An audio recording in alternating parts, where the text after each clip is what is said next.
नमस्ते, मेरा नाम है दिव्यांशु। लाइव हिंदुस्तान के न्यूज़ वीडियो में आपका स्वागत है। एक पीछे हमारी स्क्रीन पर एक सांकेतिक तस्वीर है, सिर्फ ये दिखाने के लिए कि दोनों के बीच जो है, दोनों देशों के बीच बातचीत चल रही है। हालांकि इस तरीके से होती नहीं है, लेकिन इन सबके बीच एक बड़ी खबर निकलकर ये सामने आ रही है कि युद्ध को तो आप तय मानकर चलिए, लेकिन वो कैसे होगा, क्यों होगा और क्या ऐसे कारण है जिनकी वजह से युद्ध जो है वो संभवतः 100% माना जा रहा है। उसके कुछ कारण भी बताएंगे और एक वीडियो भी आपको दिखाएंगे जो ईरान की तरफ से बताया जा रहा है कि उसके आउटलेट्स की तरफ से कुछ हैं, उनकी तरफ से जारी किया गया है। इसके अलावा कुछ मिसाइलों के बारे में आज चर्चा होगी जिनके कारण जो अमेरिका है वो बहुत बुरी तरीके से कहीं ना कहीं आप कह सकते हैं कि खौफ खाया हुआ है। यही वजह है कि वो कुछ टाइम ले रहा है। मेरे साथ इमरान जी हैं, आपका बहुत शुक्रिया हमारे साथ जुड़ने के लिए। सवाल के साथ ही शुरुआत करेंगे, लेकिन उससे पहले एक चीज हम आपको दिखा रहे हैं। ईरान के विदेश मंत्री की तरफ से कुछ ऐसे संकेत दिए गए हैं जो ओमान के मस्कट में जब वार्ता हुई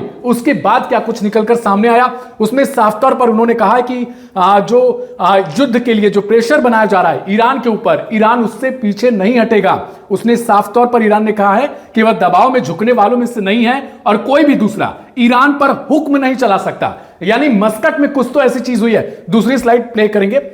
इसके बाद वे कहते हैं कि अमेरिका पर हमें भरोसा नहीं है, हम संवर्धन जो यूरेनियम एनरिचमेंट है उस पर जोर क्यों देते हैं और इसे छोड़ने से इनकार क्यों करते हैं, भले ही हम पर युद्ध थोप दिया जाए, क्योंकि किसी को भी हम पर हुक्म चलाने का यानी आदेश देने का अधिकार नहीं है। वे कहते हैं कि जो सैन्य तैनाती है वो कहीं ना कहीं अमेरिका को डरा रही है। इमरान जी, इस जो इनके बयान है उससे साफ तौर पर एक चीज तो निकलकर सामने आ रही है कि अमेरिका कुछ ना कुछ ऐसे खेल जरूर कर रहा है, लेकिन वो जो टाइम ले रहा है उसके पीछे क्या कारण समझ सकते हैं। बहुत सारे दर्शक ऐसे हैं जो कहते हैं कि आप लोग बता तो रहे हैं लेकिन युद्ध जैसी चीज कोई दिखाई नहीं दे रही उन्हें। ये जो बीच में रिक्तता आई है, ये जो एक खला है, ये जो एक स्पेस है, इसी का तो इस्तेमाल किया जा रहा है, इस वक्त का इस्तेमाल किया जा रहा है।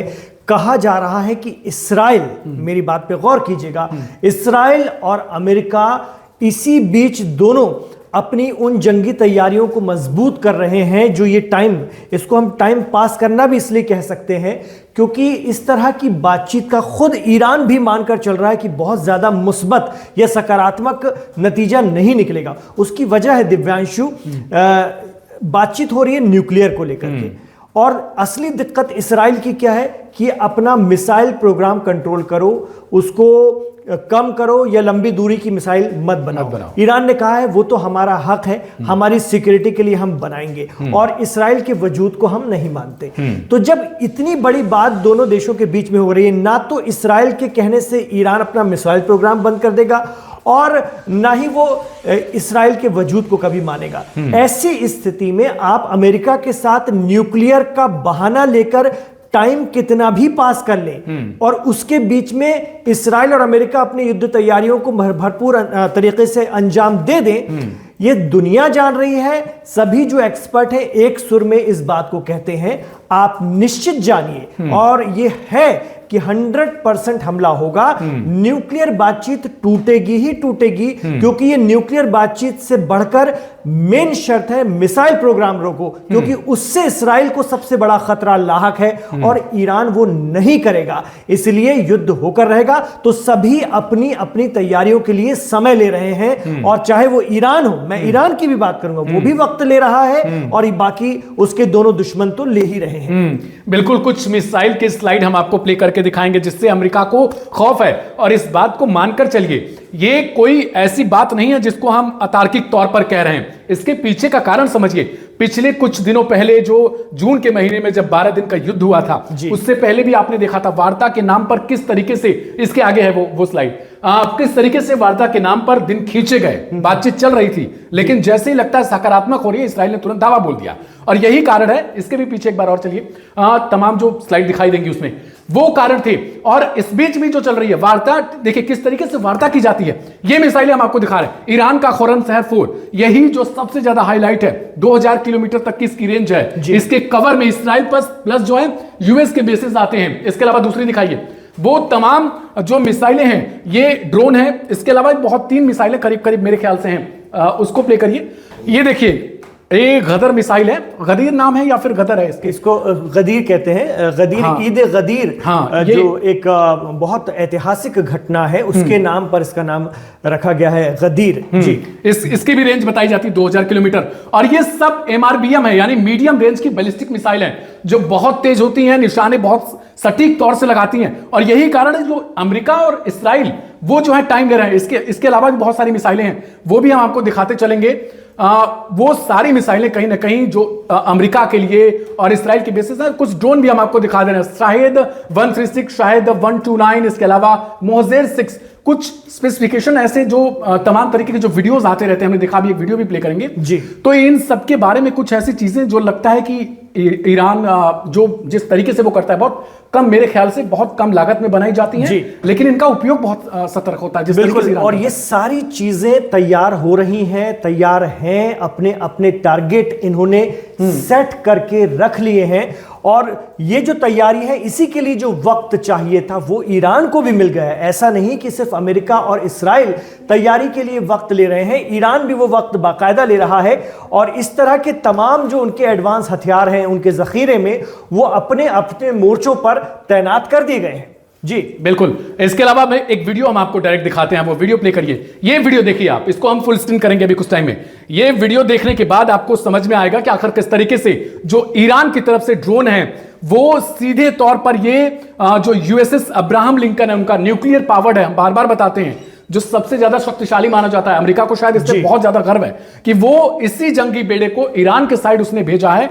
और ये जो ईरान की तरफ से जो तमाम ड्रोन है, इनका देखिए डिफेंस सिस्टम, इसके अलावा ये नेवी के किस तरीके से गाइड किए जा रहे हैं उन लोगों को कि आखिर कहां पर उस ड्रोन को भेजना है, कहां पर निशाना लगाना है। और ये मिसाइलें जो उनकी तरफ से मारी जा रही हैं, ये हालांकि AI वीडियो में हम आपको बार बार बता रहे हैं, ये ईरान की तरफ से जारी किए गए हैं। ये साफ तौर पर संकेत यही है कि अगर आप कोई गलती करते हैं तो आप ये भूलिएगा मत। हम आपको एक डेमो दिखा रहे हैं। बिल्कुल, ये एक AI वीडियो है, जैसा कि दिव्यांशु ने बताया, और इसमें यही दिखाया जा रहा है कि US की, अमेरिका की सबसे बड़ी ताकत USS अब्राहम लिंकन को ईरान किस तरह कुछ ही मिनटों में जो है तबाह कर सकता है समंदर के अंदर। ये इस वीडियो के जरिए दिखाया गया है, और इसमें दिखाया गया कि कैसे चौतरफा हमला उस एयरक्राफ्ट कैरियर पर किया जाएगा, जो अमेरिका का अपने आप में, अमेरिका जिस पर रश्क करता है, कहता है कि हमारी सबसे बड़ी ताकत है, और ये जहां पहुंच जाएगी वहां जंग जीतना तय है। तो ईरान ने इस वीडियो के जरिए बताने की कोशिश की है कि समंदर के नीचे से लेकर, आसमान से लेकर, जमीन से लेकर, हर तरफ से उसे घेर लिया जाएगा, और ऐसा हमला होगा कि USS अब्राहम लिंकन को डुबो दिया जाएगा समंदर में। ये इस वीडियो के जरिए ईरान ने दिखाया है।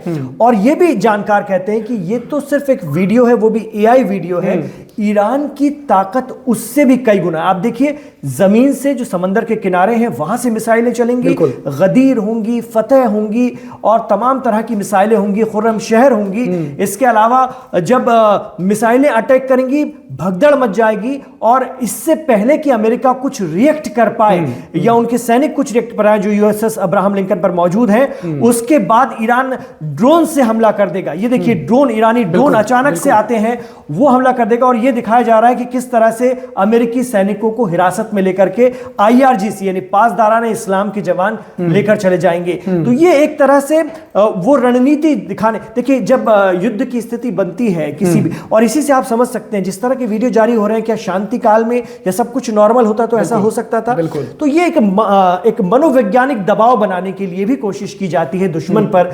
तो ये वही उसका तरीका है ईरान का। इस तरह का अमेरिका भी करता है, इसी तरह से इजराइल भी करता है। तो ये ईरान का तरीका उसने दिखा दिया कि वो आपके USS अब्राहम लिंकन को कुछ नहीं समझता, जब चाहेगा, जैसे चाहेगा, समंदर में उसे दफन कर देगा। ये उसका दावा है। बिल्कुल। सवाल ये उठता है, देखिए आप समय को देखिए, जिस तरीके से हरकतें बदली जा रही हैं, जिस तरीके से लोग निगरानी, चौकसी सब बढ़ा रहे हैं। एक तरफ आप दावा करते हैं कि आप बातचीत की टेबल पर ला रहे हैं, शांति चाहते हैं, दूसरी तरफ आप ये कहते हैं कि आप हमारे हिसाब से चलो, यानी अमेरिका बताए तो वो वेनेजुएला की तरह बताए है कि किसको तेल बेचना है, किससे नहीं बेचना है, ये मैं डिसाइड करूंगा, लेकिन आपकी कंट्री होगी, यानी सामान आपका, लेकिन मैं बताऊंगा कि कहां बेचना है, किसे बेचना है, वो वाली चीज है। और ईरान पर हमला करना इसलिए भी नामुमकिन एक तरीके से बताया जा रहा है, या फिर आप इस तरीके से भी समझो कि हमला ये कब करेंगे, जब पूरी तरीके से ये खुद को सुरक्षित बना लें।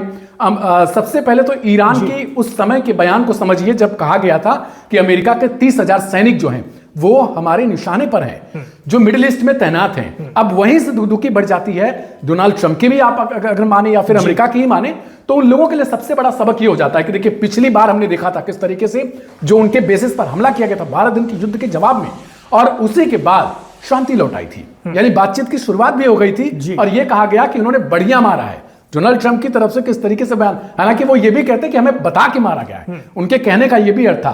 तो ये वाली चीज उन्होंने उस दौरान देख ली थी। अब समझते हैं कि ईरान वेनेजुएला नहीं है, यानी आपने वेनेजुएला के राष्ट्रपति को उठा लिया, आप इधर भी वही संकेत दे रहे थे। क्या ऐसे कारण हम मान सकते हैं कि जो इस पूरे टाइम फ्रेम में हम देख रहे हैं, और जो हमारे दर्शक हैं उनकी तरफ से भी ये कहा जाता है कि क्या ऐसे कोई कारण है जो ईरान के पास ऐसी चीज है जिसके कारण अमेरिका बार बार डर रहा है कि नहीं? अगर वो चाहे तो भरपूर कह सकते हैं हम कि किसी भी देश पर वो अटैक कर सकता है, लेकिन ईरान में ऐसी क्या चीज है? देखिए, ईरान में ऐसी चीज़ वही है, एक तो उनके पास उनके सुप्रीम लीडर और उनका अपना इकबाल, सबसे बड़ी ताकत तो ईरान की वो है।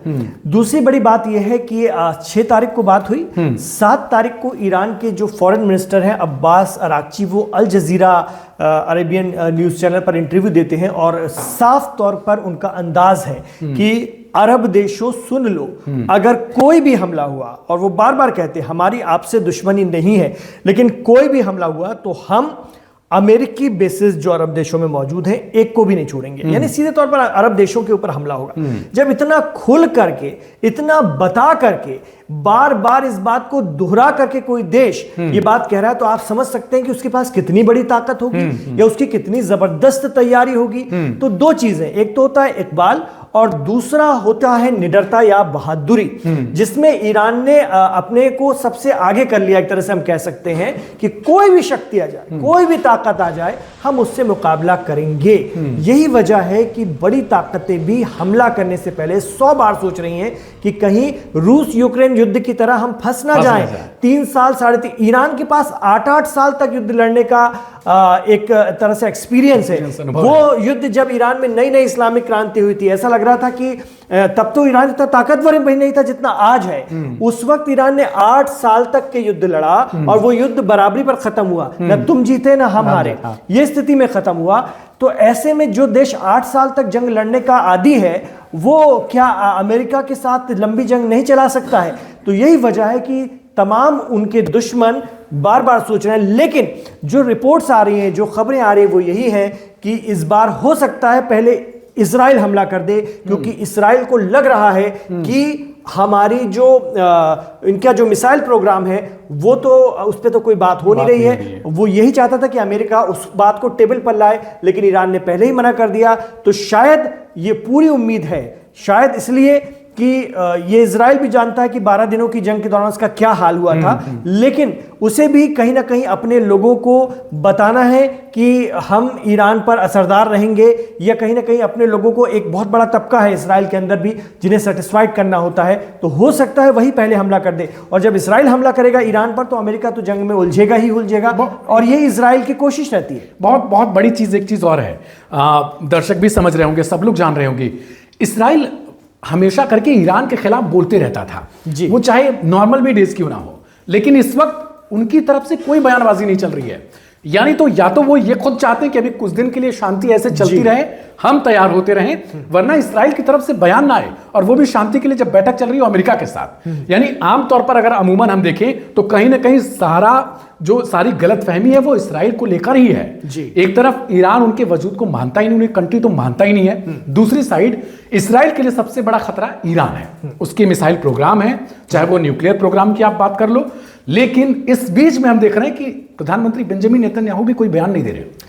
तो हो सकता है, इसको हम इस तरह से भी देख सकते हैं, इसका एक पक्ष कि हो सकता है कि इजराइल भी अपनी जंगी तैयारियों में लगा हो, और जो सभी के लिए, जैसा कि हमने शुरू में जिक्र किया, सबको वक्त चाहिए, सबको अगर जंग होगी तो भीषण होगी, इतनी भीषण होगी कि रोके नहीं रुकेगी, और फिर किसी के हाथ में नहीं रहेगा, और फिर हो सकता है कि ईरान के साथ और भी बड़ी शक्तियां आ जाएं, जैसा कि लग ही रहा है, रूस आएगा, चीन आएगा, तो ये जंग बहुत बड़ी हो जाएगी, महाशक्तियों के बीच की जंग हो जाएगी।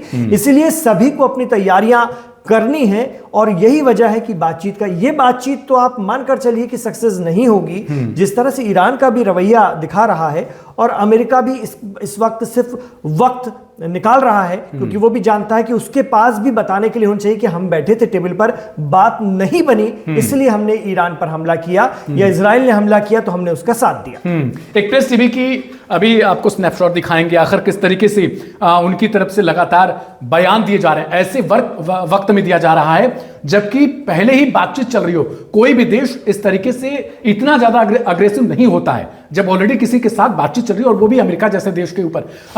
स्लाइड थोड़ी बगल में है, प्रेस टीवी की ये रिपोर्ट है, हम आपको दिखा रहे हैं। देखिए ये एक स्पोक्स मैन है फ्रॉम जो general staff of arm forces, brigadier general Shekarchi talks on Press TV. ये बता रहे हैं, इन्होंने कहा है कि ईरान जो है वो पहले से बहुत ज्यादा अभी प्रिपेयर्ड हो चुका है वॉर के लिए, यानी जितना पहले होता था उस वक्त तो पहले से समझ चुका है कि किस तरीके से हमारे दुश्मन हम पर अटैक कर सकते हैं, वैसे समय में जब ऑलरेडी शांति के बीच बातचीत चल रही हो।